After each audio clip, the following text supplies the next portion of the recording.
Regular meeting. We are going to have the Pledge of Allegiance. We want to welcome in our midst Ms. Barbara Long from Murfreesboro City Schools. We're lending her to Murfreesboro City Schools. She really belongs to Rutherford County. She taught for us for many years. She's going to be evaluating us and giving our pledge. I pledge allegiance to the flag of the United States of America and to the republic for which it stands, one nation, under God, indivisible, with liberty and justice for all. Thank you, Barbara, and welcome. We'll now have a moment of silence.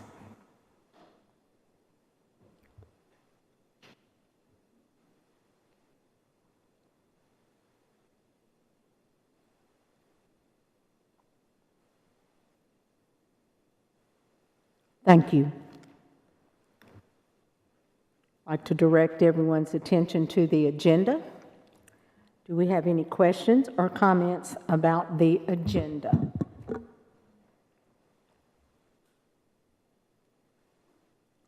Yes, ma'am? Did you want to change that now? Or do you want to do it when we get We can do it when we get to the motion. Fine. Oh, I can go ahead and do it now. Why okay. not? Dr. Sullivan? I'd like to recommend that we postpone the motion under number 8 of just the gatekeeper camera systems to allow us a chance to see what type of funding and where funding would come from just for the gatekeeper camera systems. So The second part of the motion you would like to postpone. move forward with the second part. And we're postponing to Till the the 17th, right? Yes, June 17th. Yes, June 7th.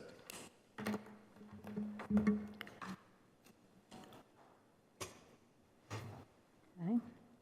Anyone else? I'll take a motion. Thank you. A second. All in favor say aye. Aye. All opposed, no. Anyone wishing to abstain? The agenda is approved. On the approval of the consent agenda, I would like for you to flip to page 2 at the bottom. Commissioner P. called me this afternoon and asked that we change that date to 6/11 rather than 6/7.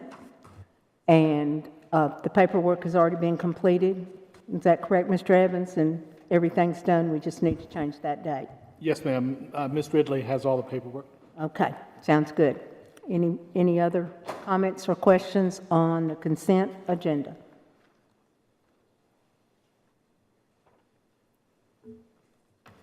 There are none. I will take a motion. Move to approve. Second. Thank you. All in favor say aye. Aye. All opposed, no. Anyone wishing to abstain? The agenda has been approved.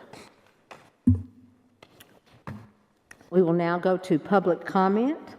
I have one visitor with us tonight, Mr. Nathan Bennett. If you'll come forward, Mr. Bennett.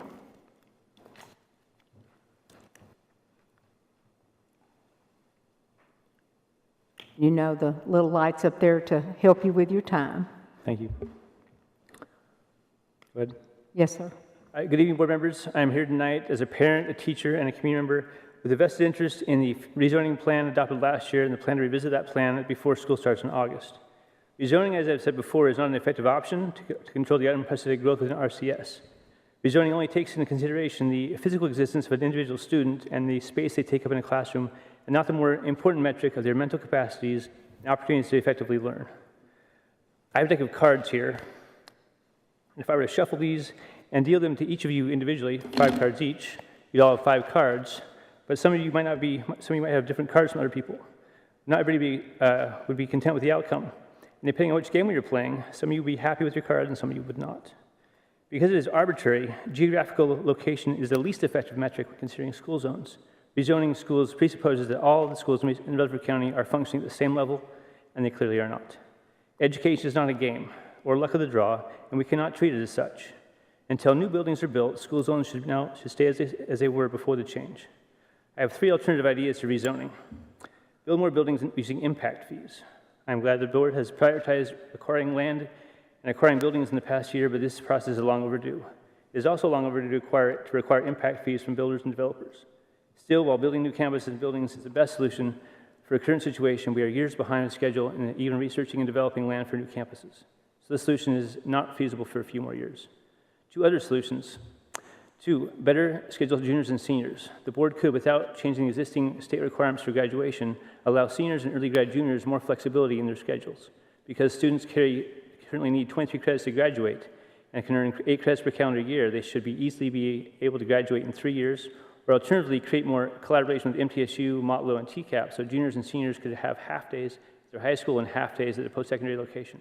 Either way, schools should be discouraged from fluffing schedules with study halls, necessary electives, and teacher aid assignments, and they should only emphasize classes with academic rigor. 3, better schedule schools' use of the building. There are a variety of options under this generalized idea, from changing the date school starts by creating a freshman or freshman-sophomore mini-school that might start in June or July and end in April, immediately after EOCs, to changing the time of day students attend school by scheduling upperclassmen at different times from underclassmen, half the school in the morning and half the school in the afternoon. Or alternatively, underclassmen and upperclassmen could be scheduled on different days of the week in a block schedule format. Whatever solutions are decided, the process should be done by better involving individual schools and parents in the decision-making process. The RCS board has historically and currently made too many top-down decisions instead of listening and responding to feedback from those on the ground. Rezoning is just the latest in a long list of poor management decisions. If the board really cared about the outcomes of its decisions, it might, for example, come up with several plausible ideas and allow the schools and allow parents to vote before moving forward, or it might allow schools more flexibility in determining how they will meet the challenges they face. Thank you, sir. Thank you.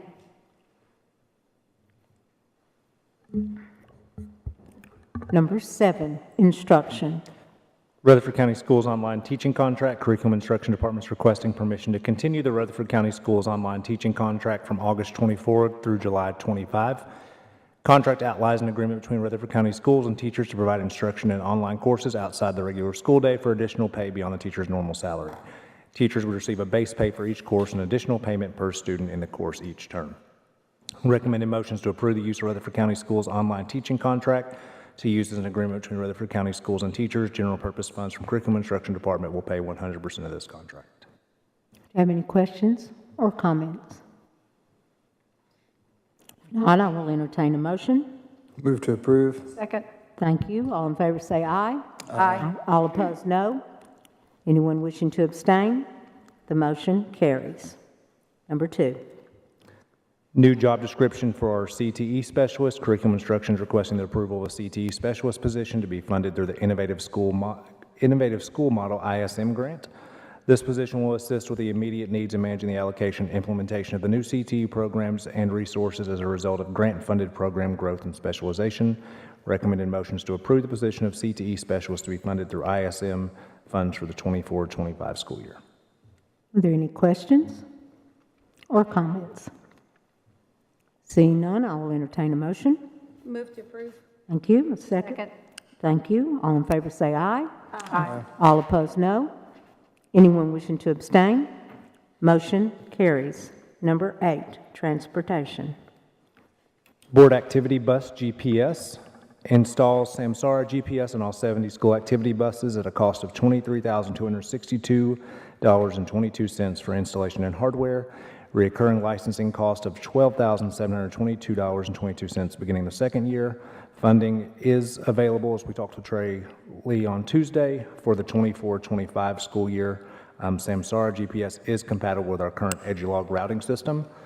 Our recommended motion is to approve the purchase of Samsara GPS for $23,262 from the Tennessee State bid and the $12,722.22 recurring license beginning the second year for all RCS activity buses. So you've read the motion as to approve? Yes. Okay. Questions? Comments? I will entertain a motion. Second. Thank you. All in favor say aye. Aye. Opposed, no. Anyone wishing to abstain? The motion carries. Number 9. Construction Engineering, Tab 3, this is Stewart's Creek Road property. Discussions have been underway for several months with the Brewer family for the purchase of a parcel consisting of approximately 112 acres on Stewart Creek Road. A contract's been negotiated for the purchase of the property at $56,612 per acre. Contract provides for a 180-day inspection period with the right to 2 extensions of 60 days each. During the inspection period, survey, environmental testing, geotechnical testing, soils testing, and other testing would be undertaken to determine if the property is suitable for a school site. The site does appear to have soil sufficient to support a school septic system, but the site would require road improvements. The board can terminate the contract at any time prior to the expiration of the inspection period. Contract is contingent upon final approval by the board to proceed with the purchase after the test results are in. The contract is also contingent upon funding approval by the Rutherford County Commission, and the recommended motion is to approve or deny the contract as presented, and we talked about this Tuesday night as well. Mr. Reed, if you had anything else to add? Do I have any questions or comments? Yes, ma'am. Ms. Darby? Mr. Reed, can you tell me if we were to approve this, is it possible to write the contract in such a way that the inspection period wouldn't start until the county approved? Because what I don't want to do is if we vote to approve this and start with that money in the inspection process and then have the county commission come back and say no. We always go back to the owners and ask them if they would consider that. You know, from an owner's perspective, they typically would not really want to have some kind of final date as to know whether we're in or out on the deal. And when it's left open-ended like that, it really kind of leaves them in a little bit of a limbo, not knowing whether we're going to be purchasing it or not. Couldn't we get with the county commission on how long it would take to get that answer so that we could give them a date and not leave it open-ended? We can talk to the county commission about it. I don't know when you're thinking this would be taken to the county commission. So we also have that lead road property we're looking at as well. If you're looking at possibly buying both of them, you probably would want to take them together at the same time rather than taking one and then the other. We certainly can talk to the owners about doing that. Whether they'd be willing to tie up their property that long, I don't know on it. Dr. Sullivan, do you have any thoughts on discussions with the county? Because I'm just saying, like, having those open discussions about, hey, we're looking at this property, there's also another one, we could really use them both, or like. They're aware. I think it would take a formal motion for us to approve it before they would give us, because they will give us their suggestion based on their vote. And so it's too late for June, and they don't meet in July, so August is probably the soonest. Health and Ed usually meets in July, but budget doesn't because they just finished the budget cycle. So that would be. But they're aware that there are two? Okay. They are. They don't have a funding mechanism, but they're aware, yes. Ms. Sharp? Thank you, Madam Chair. Mr. Reed, with the 180 days plus another 120 days, would give us a long time if we were to approve that to let that go to the county commissioners and let them, that would give them some wiggle room for us to It does. put our money together and see what we could do. It does, and that's the reason we have the time periods we have in the contract to provide us time to take things to the county commission and see if we can get funding approval for them. So we could essentially approve this, it's the board's will, go to the county commissioners and have some time to gather our money, and then we could go back to them and say, we are or we're not. Correct. You go back and say we're in or out once you know what your funding situation is going to be. Madam Chairman, Yes, ma'am. I appreciate all the work, and this, in a perfect world, I would want this property, but it's not where we want it to be. I'm cautiously optimistic that we're going to be able to work something out with the Lee property, because if this property, this amount was on the Lee property, this contract was the Lee property, we jump at it, because it's exactly where we need the high school to be.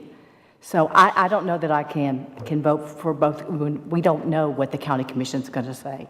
And I would rather. We don't even know how much if- they want for the Lee property. And when I I've had understand that, conversations but with them, it's they where want we need, 80,000. Just a moment. but it's where we need a high school to be. And we've searched high and long. I would rather buy it where, take the chance and get it where we need it. Okay. Now, Ms. Sharp. I'm sorry, forgive me for interrupting, but in my conversations with Mr., the Lee property manager, I can't remember his name, you and I and Ms. Darby were out there. The family hasn't even agreed to sell the property yet, so we really don't even know if they want to sell the property, if they can come to an agreement. We can't sit around and wait for property. Property is disappearing. They're snapping this up, and this is literally $20,000 less than what we paid for the Beatty property that's in the same area. And I would dare say that the comps are going to come back to more than $56,000. We don't know if we'll ever find anything up. Look, trust me, I want something in Laverne. That's my area. But we don't know if we're ever going to find anything up there in that area that's going to be suitable for us to build. Ms. Brett, I'm sorry. Go ahead. I was just going to ask Mr. Reed, you told us on Tuesday night that you thought maybe in a month we would be able to have some semblance of whether they're willing to sell the property and at what price.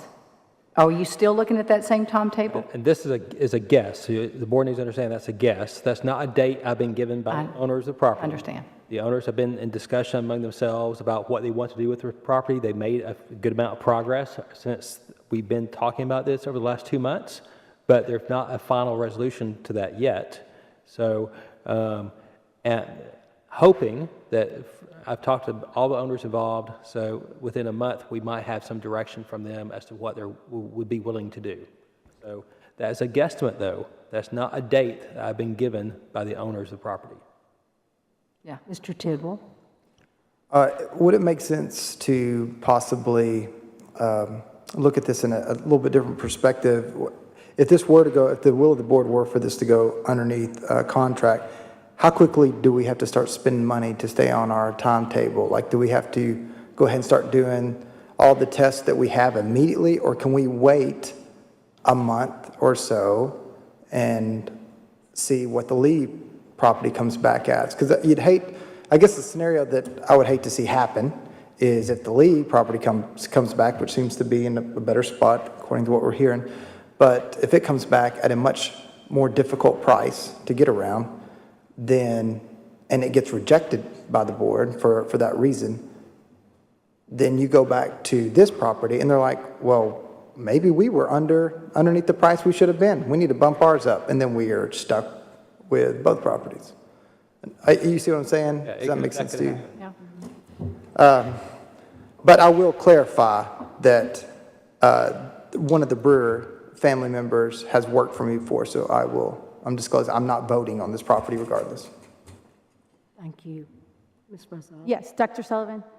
On Tuesday night, you kind of laid out a timetable of where this particular priority stands as far as priority of demand, based on demand. And I believe what I understood you say last Tuesday, that this property will be actually pushed back as far as development. And in fact, it will go behind the properties that we have currently in Walter Hill, in Plainview. Is that correct? Yeah, That's what I thought I heard you say on Tuesday. Yeah, I think ultimately the board has to decide, is this the north end property that we want? Because I don't see a way to fund one, let alone two.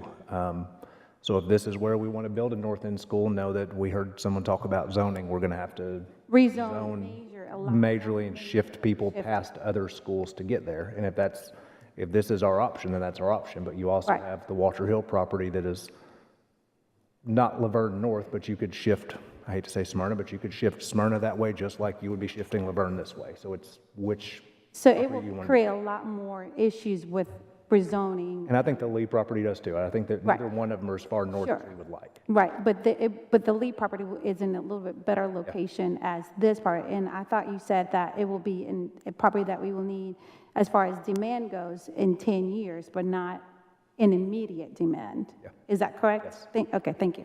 Madam Chair. Yes, ma'am? One of the first things I did when I came on board in 2018 is we bought the Matthews property. The Matthews area, unless we rezone, is not going to be needing anything in that area. I've been on the board almost 7 years now. It'll probably be another 4 or 5 years before that area even thinks about needing something else out on Walter Hill. We can't keep passing on these good pieces of property that has good soil. This is insane, because when we pass on these, the developers buy them and they build houses there, and then we got 500 to 1,000 more students. We're right, we're not going to build in that area, but if we continue to pass on these properties that have good soil and water and sewer, we're going to be like Laverne and not have any options. So we have to have some forethought on this, and the board bought the Matthews property, and we're not anywhere near ready to build out there. Mr. Tidwell? Dr. Sullivan, if the Lee property does not work out, is this a good substitute? As long as the board's okay with rezoning students for this to fill the north end, yes. How big a difference between the rezone to this property and the rezone to the Lee property?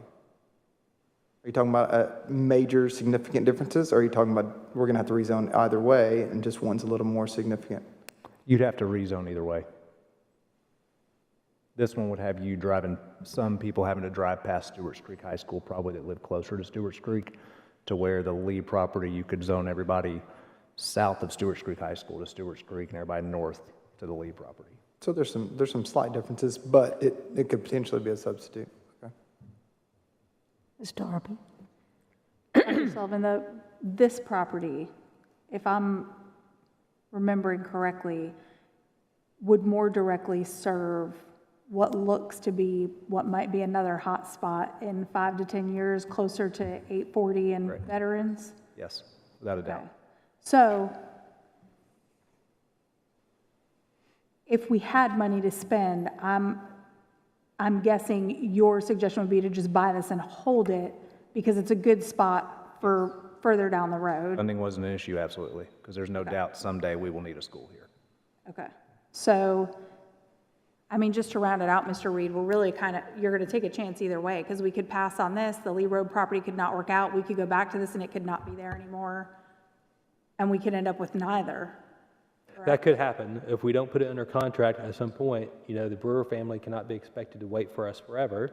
And I'm sure they've got other people making offers to them for the purchase of the property. So if the school system's not, if we don't get it under contract, they would be free to sell it to someone else. Mr. Lee, if we were to wait, would you say roughly 90 days before we would get anywhere with County Commission on this one? Can we wait 90 days before starting that inspection period? Does that still give us enough time? Because that's another 90 days before the 180 is up, or not? Well, if I'm reading this correctly, you have the 180 days and then you have 2 options to extend. So if you weren't finished in that second 90 days, technically you could extend to finish the testing and gathering of the information. Okay. Thank you. And I'll stop there. Anyone else? I will entertain a motion, and remember, when you... Move to deny the property. Second. Our motion is to deny the contract as presented. I will do a roll call vote, please.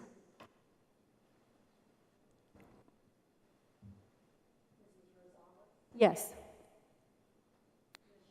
No. As I've disclosed, I won't be voting on this. You'll be abstaining. Yes. No. Yes. 3 yes. Okay. Contract is denied. Number 10, financial matters. We discussed this Tuesday as well, but just for anyone watching, Fund 143 is our centralized cafeteria fund. That fund is the one that funds all of our school nutrition. And for that fund, we are paying for some things called indirect costs in Fund 141, such as utility costs, liability insurance, those things. So number 1 and 2 go together. Number 1 is asking to bring this money over and spend it. And then number 2 is asking to bring it from 143. So I'll read both of those. Fund 141 budget amendment, this fiscal year 23-24 general purpose school fund amendment increases expenditures in accounts where indirect costs occurred in the amount of $1,241,053. It also increases revenue in account 49,800 transfers in for the same amount. This amendment budgets for indirect costs related to the child nutrition program that are accumulated in 141 and are being reimbursed by Fund 143. Indirect costs are incurred for the benefit of multiple programs, functions, or other cost objectives and cannot be readily identified as having been incurred specific or specially for the school food service program. Indirect costs include custodial services, utility costs, liability insurance, etc., and are incurred by the RCS during the operations of the food service program. Recommended motions to approve the request to budget indirect costs in the amount of $1,241,053 in Fund 141 General Purpose School Funds as presented. Questions or comments? Anybody need to ask Brian anything? I'll entertain a motion. Move to approve. Second. Thank you. All in favor say aye. Aye. All opposed, no. Anyone wishing to abstain? Motion carries. Number 2. And number 2 is again moving the money from Fund 143. This fiscal year 23-24 centralized cafeteria fund amendment increases 99,100, 590 transfers out and decreases 34,570 restricted fund balance in the amount of $1,241,053 to budget for indirect costs that are accumulated in Fund 141 being reimbursed by Fund 143. Indirect costs are incurred for the benefit of multiple programs, functions, or other cost objectives and cannot be readily identified as having been incurred, especially for the school food service program. Indirect cost rates are calculated annually by TDOE and child nutrition programs using the unrestricted indirect cost rate. The fiscal year 23-24 unrestricted indirect cost rate for RCS is 10.94%. Recommended motion to approve the fiscal year 23-24 Fund 143 centralized cafeteria in the amount of $1,241,053 in fund balance and expenditures as presented. Questions or comments? I'll entertain a motion. Move to approve. Thank you. All in favor say aye. Aye. All opposed, no. Anyone wishing to abstain? Motion carries. You have something? Yes. Yay. We have an update on the overall average of increase for the insurance is 5.9%. So Ms. Couples will be working with Gallagher to work on the charts to get that to you very soon. On the state? It's on the state. Insurance is 5.9, okay.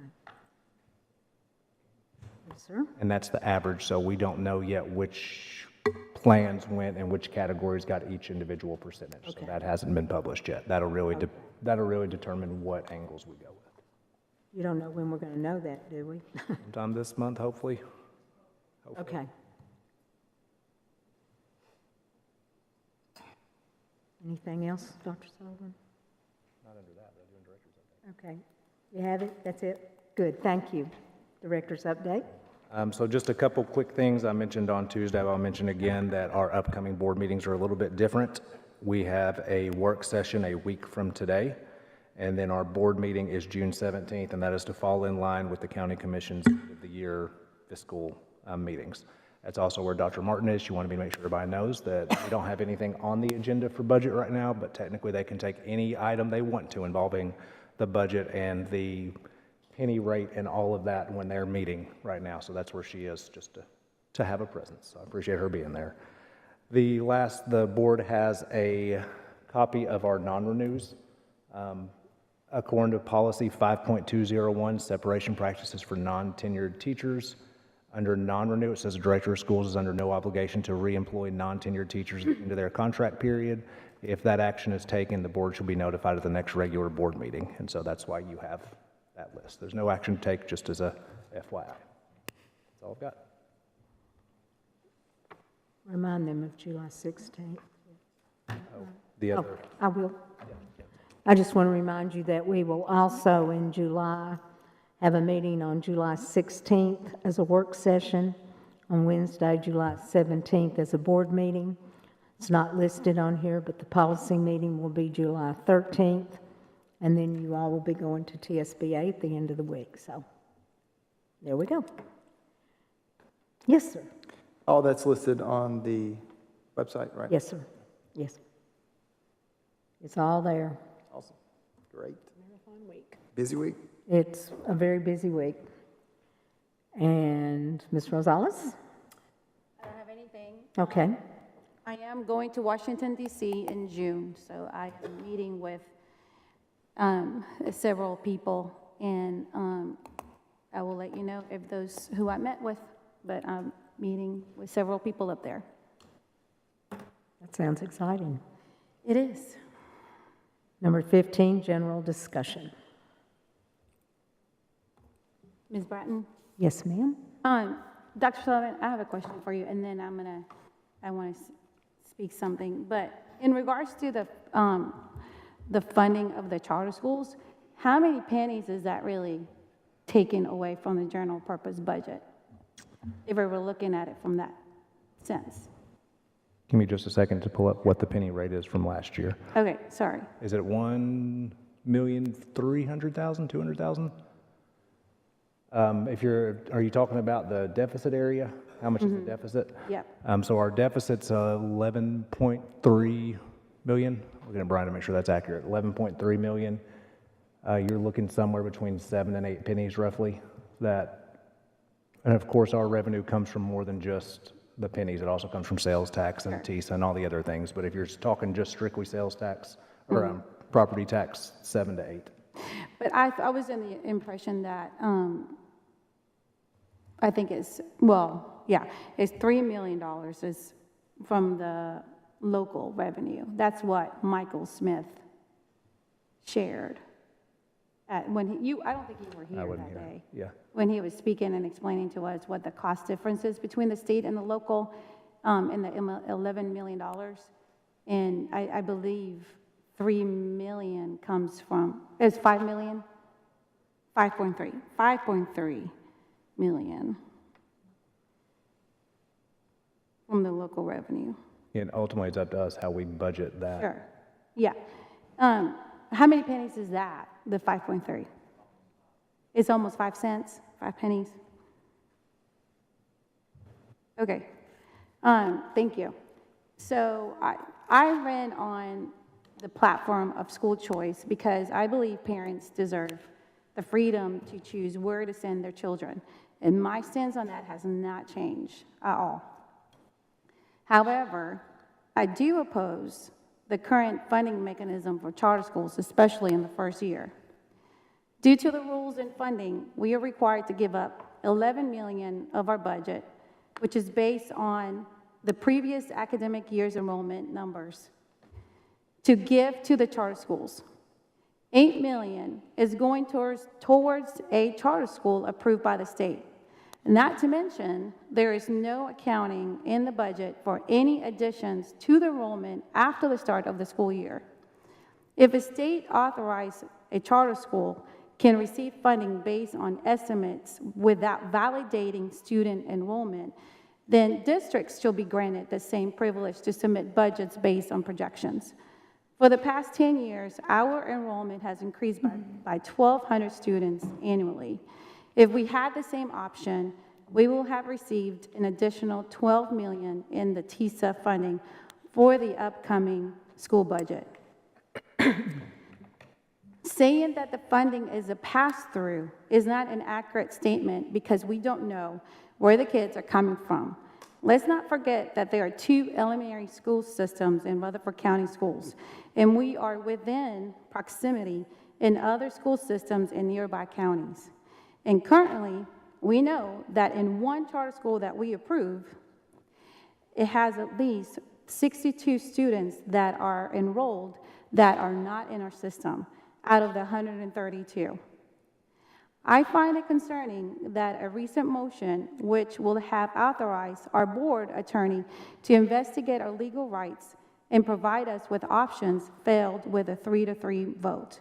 It's perplexing that this motion didn't pass, especially given that some board members emphasize their commitment to being good stewards of taxpayer money. I find it interesting that when it came time to approve the salaries for the entire school district, the central staff office, which constitutes less than 3% of our total staff, was not supported unanimously.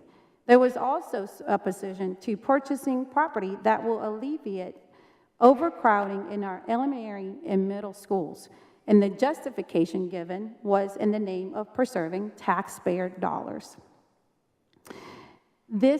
To blame the oversight of poor planning by our staff is totally inaccurate and not fair to say. I have proof that we have been trying to sound the alarm since December of 2023.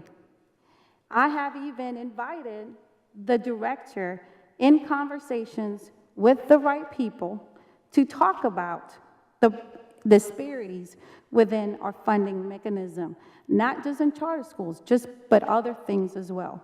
We even submitted a resolution onto the General Assembly in regards to how some of the funding is being done for the fast growth funding. And this is a critical moment for us. And as long as I serve on the board, I will not use our people as sacrificial lambs to cut funding. The board should have the right to determine charter approvals. Supporting charter schools doesn't mean approving every application. We must have a say. If a charter school appeals to the Charter Commission and is approved by the state, then the state shall fund it 100%. There is a possibility that we may have to share capital overlay funding with the charter schools. So even though charter schools provide a building, we may still need to give them funding for capital projects. And any funding we receive from fast growth stipends is also something we have to be sharing with them, whether they're growing as much as we are. The funding takes an average of all state and local revenues for the entire district, which means they're receiving funding for children in higher grades that they will never have in their schools. We're not going to know if the funding is fair because board members fail to protect our fiduciary responsibility. I fully support to explore options and urge the state to fix the funding mechanism for charter schools and make it an even playing field for everyone. And some of us jumped on the bandwagon of government overreach for opposing for opposing vouchers. But isn't it right now the state requiring us to fund and mandate as an example of government overreach? At the end, we are going to still need a middle and a high school. That doesn't change. And in 2028, the enrollment numbers predict overcrowding in high schools that are not overcrowded today. If we fail to address this could lead to increasing property taxes, which I am 100% against. I implore upon the board to do the right thing and re-vote on another similar motion. Thank you. Thank you, ma'am. Anyone else for general discussion? Thank you, Madam Chair. I was sent an email, someone that wanted to attend tonight but had to go out of town for business and asked if I would read this. I understand that there has been quite a bit of talk about charter schools lately. The narrative I have heard is that charter schools take funding from public schools, leading to further deficit in an already grossly underfunded system. It is my understanding that the approximately $7,000-ish that is afforded to each school-age child in the home of a tax-paying resident of Rutherford County follows that child where they go, be it public charter or traditional public school. If that child is in private school or homeschool, they do not receive those funds. I have 3 school-age children, and we moved to Rutherford County because I fell in love with Rock Springs Elementary. I am still totally enamored with that special school and all they did for my kids. I never imagined we would go anywhere else but right here in our assigned cluster in our neighborhood schools, but that simply was not the case for us. All 3 of our children have learning differences, and my son Paul is also a heart transplant recipient. Virtual school was fine. This was during COVID, apologize. Virtual school was fine. Our teachers did everything they could and made valiant efforts in the face of tremendous strife. Still, it just wasn't the same. My daughter was also diagnosed with profound dyslexia and dyscalculia during this time. Rock Springs was heroic in their efforts to support our family, but the support that she needed was more than they were legally allowed to give to her without putting her in full-time special education. Full-time special education would have been devastating for her emotionally, given that socially she is quite typical. In 2020, if Paul was to experience in-person school, it was clear that he needed an in-person environment that was masked and had a low student population. We made the very bittersweet decision to put both children in private school. We did this not because we didn't love RSE, not because we wanted to pull funding from public schools, and not because we wanted to pay the high cost of tuition in a neighboring county, but because it was the best choice for our children. Fast forward 4 years, we have managed the virus and thousands of hours of targeted learning intervention under our belt. Paul has also been diagnosed with autism, and our third child, June, is a first grader with ADHD. We are at a place where the kids can come back to a more mainstream environment. However, our kids have spent the last 4 years in Nashville in classrooms with 8 to 12 kids and a school population in K through 12 of 400, and a strong focus on ability-based only instruction. Taking them from this environment and putting them in a classroom with 30 kids in it and a 1,000+ student population doesn't seem feasible. Asking teachers at a traditional public school to teach my daughter specifically in a specialized way that they themselves have not learned would be unfair. I want all 3 kids at one school, our family in one community. That community needs to be small and flexible, family-centered, and focused on ability-based instruction. The best fit for them and for us is a charter school. A charter school is what they need, and we have made the decision to attend RCP after much informed research. I believe as their mother that this is the right fit for them. I know that they are not a better option, but just a different option. RCP uses a different teaching model than other public schools. Not better, just different, and it's the kind of different we need right now. We made this choice because RCP is smaller.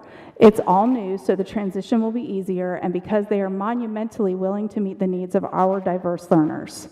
The $7,000-ish that represent the base funding for each of my children will not be allocated to our neighborhood school and will go to RCP. It never would have been allocated to the Zone Public School this year anyway. Our choice was public charter or private. I believe in and am a product of public education, and I deeply admire the RSE cluster. I am not willing, however, to put them in an environment where I know in my gut they won't all be successful. That's not about the school, it's about my specific kids and their specific needs. We all desire as parents to help our kids take their places in life with dignity despite the hands they have been dealt. I think RCP is the right move for us right now. They are not the enemy. I don't think most charter schools are the enemy at all. I don't think school choice is the enemy. I think we have underfunded and overcrowded schools, and that's a funding and crowding problem that charter schools can help to offset when it comes to population control. RCP is not taking $7,000-ish per kid from RCS. In our case, it would have never been back in the RCS system right now anyhow. It is my further understanding that charter schools and public schools are funded differently. If there is inequity in that, it is a matter of policy and law, not a result of a charter school's existence. My kids are county residents too, and it deeply hurts my heart when I see folks disparaging the charter school community they will be attending. I think villainizing charters is the wrong move. They are full of county children that may go to public schools in the future, county children that deserve your love and support. I implore you to think twice about totally ostracizing charter schools. Charter schools are here to stay. We are grateful to be a part of one and have made this choice with a lot of thought. Please know that I have nothing but the utmost respect for every single leader on this board and in our county school system. My deepest wish is that we can all find a middle ground on all issues, approaching some of these highly political topics with grace and collaboration. Kids don't care about re-election. They don't have the capacity to understand underfunding or school choice and curriculum. Kids just want to be loved, seen, and known. Our students are counting on us, and I have 3 very special kids that are better for living here, better for having learned from RCS teachers, better for Curry Ingram, and I think will be better for being a part of RCP. Thank you. I know the letter was long. I just wanted to add, I think we can all agree that there is an issue with the funding of our schools being done a year behind and the funding of the charter schools being done with present-day enrollment. My suggestion would be, we had a meeting last year where we invited our state reps. We all sat around this table. We had some great conversation.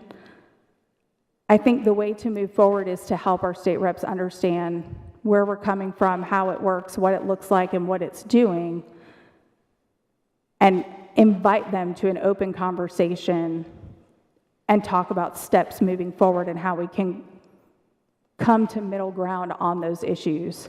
I personally don't believe that the answer is jumping into litigation or disparaging a charter school that had no say-so in how the state decided to fund them either.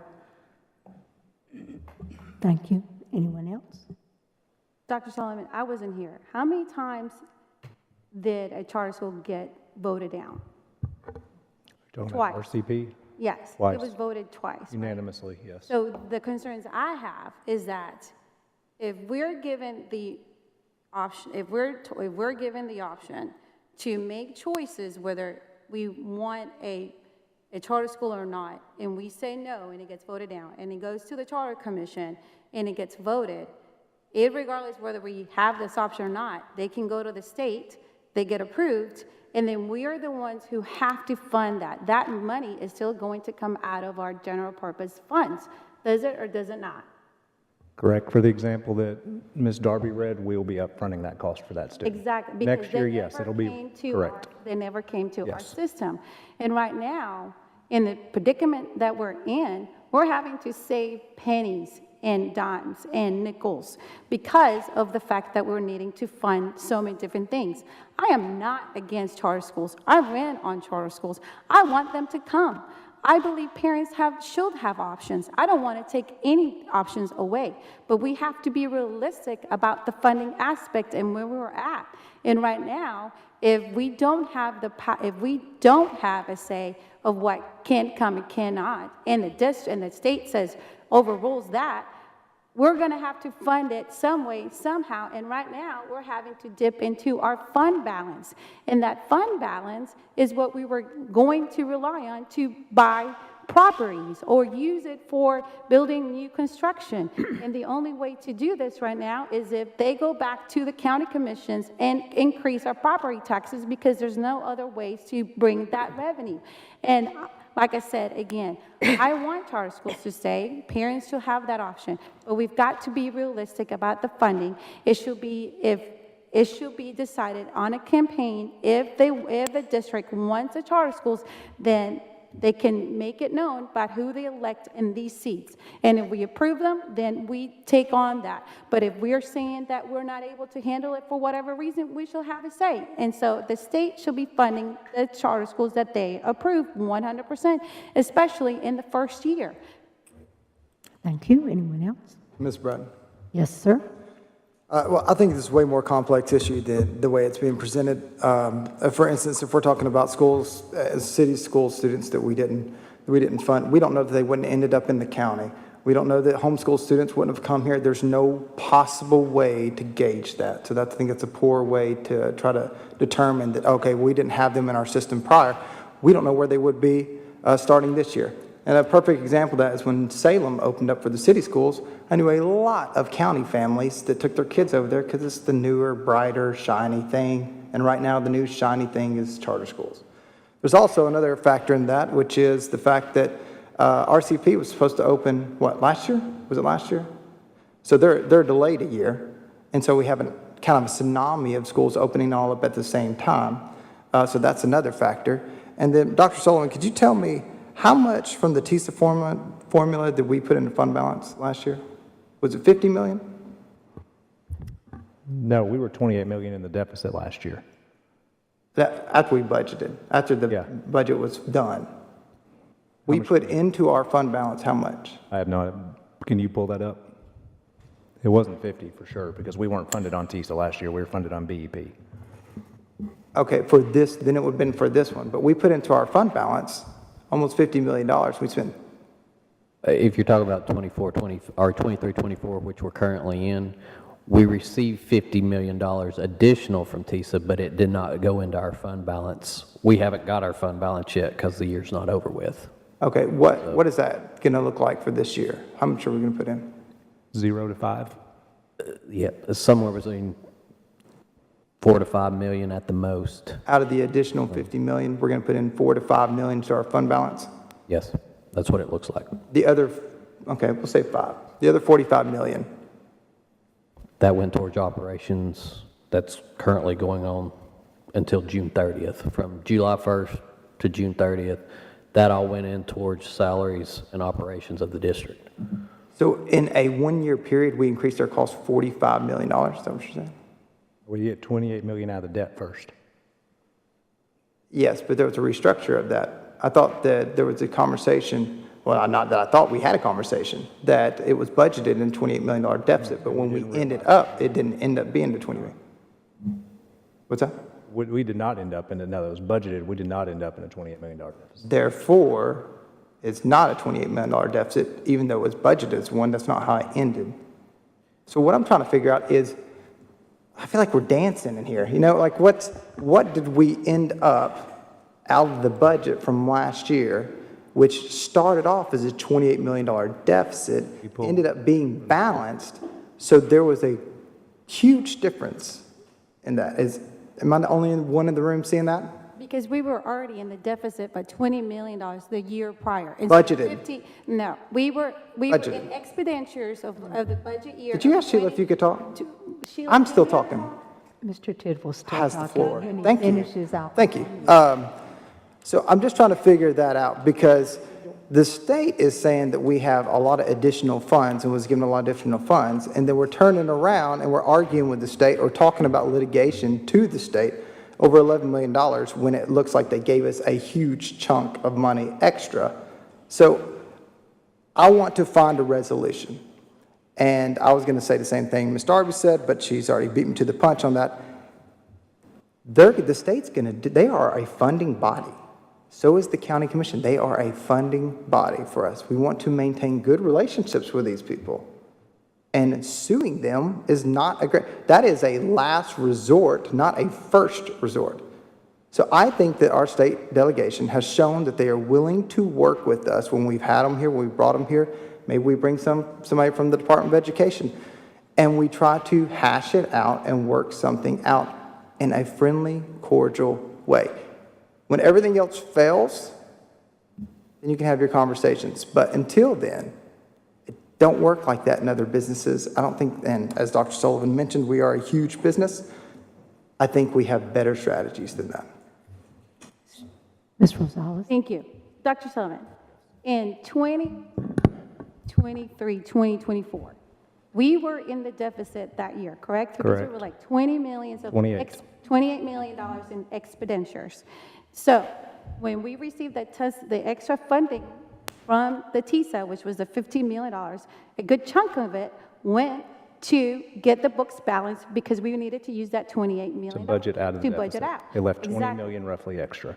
Right, and then the rest of the funding went into the operational costs because of the amount of students that we received that year. We had to balance it, and that's what was the rest of the funding was used. I think So we added 2,204 or 2,206 students that year that we were not funded for, so yes. Correct. So we had to use that extra additional funding for the students that we didn't have.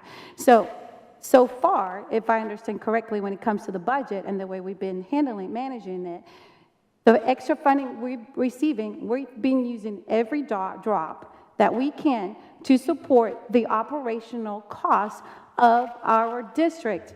And it also means that it puts a strains on the budget as well, because we are receiving at least 1,200 new students per year on top of the budget that's already quote-unquote balanced. And we do not get extra funding for those students at the start of the year, correct? Correct. And Oh, sorry. I'm sorry. Sometimes it's hard for me to jump in here. I try to talk. And Maxwell. We're going to be in the deficit because of the way we're funded. Correct. We cannot continue. We've got to make, and I don't want to sue anybody either.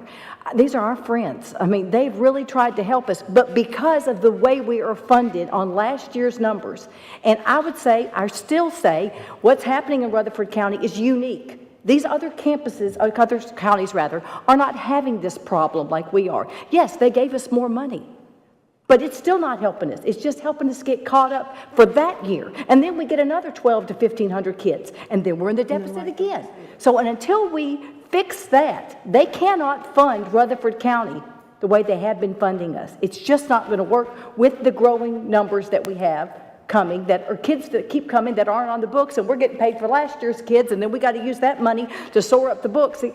We're never going to get caught up, no matter, and they think that they've helped, and they're trying. I want to give them that. They think they're helping. But until they, and maybe we do have to sit down, until they sit down and realize the way you are funding us, We're always going to be robbing Peter to pay Paul.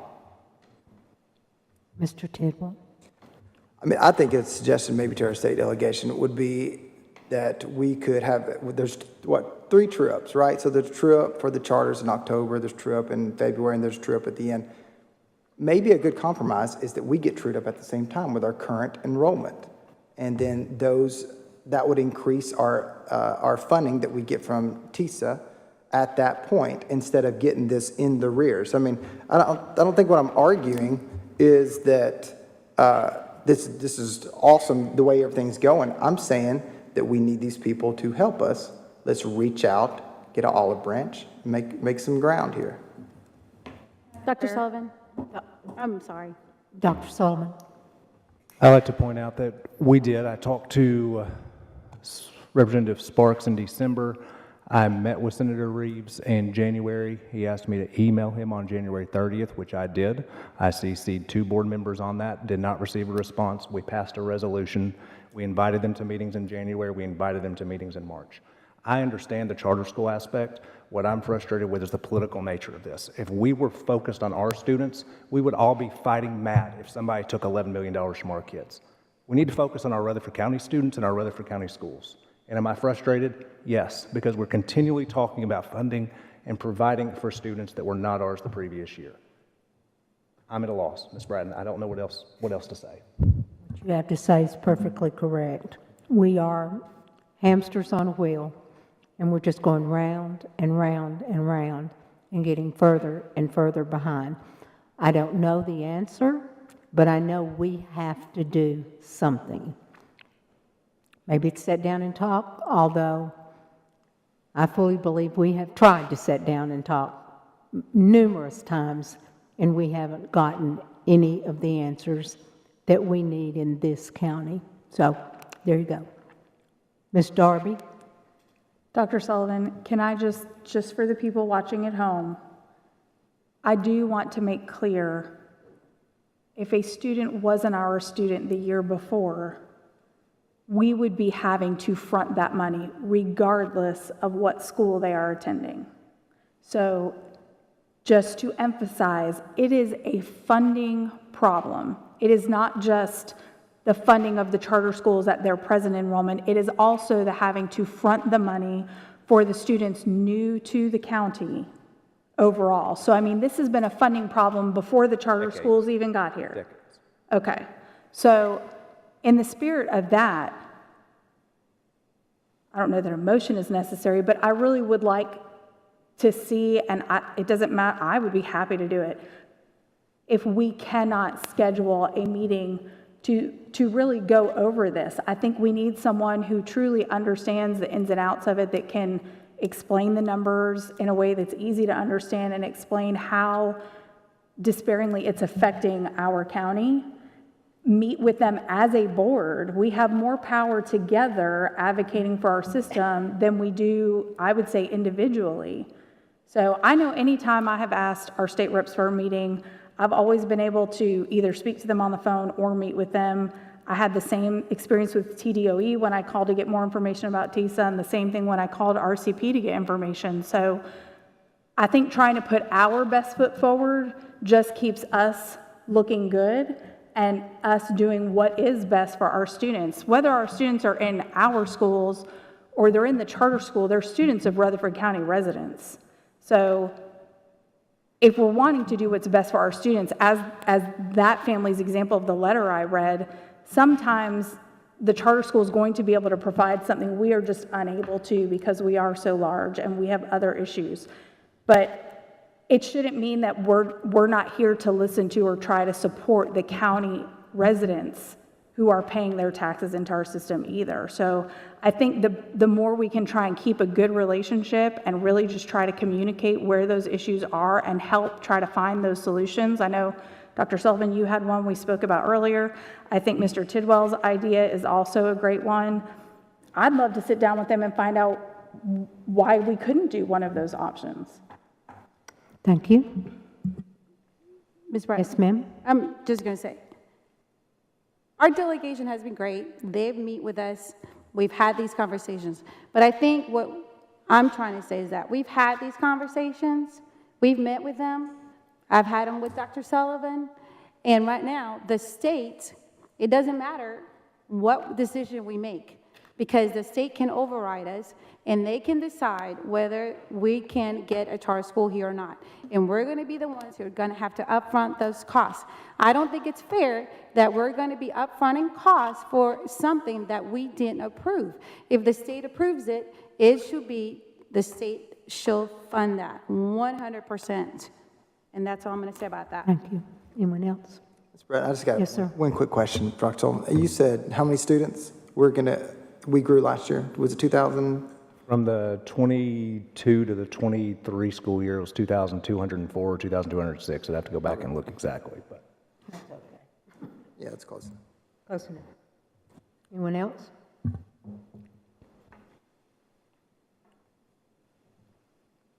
Ms. Darby? Move to adjourn. Second. Thank you. We are adjourned.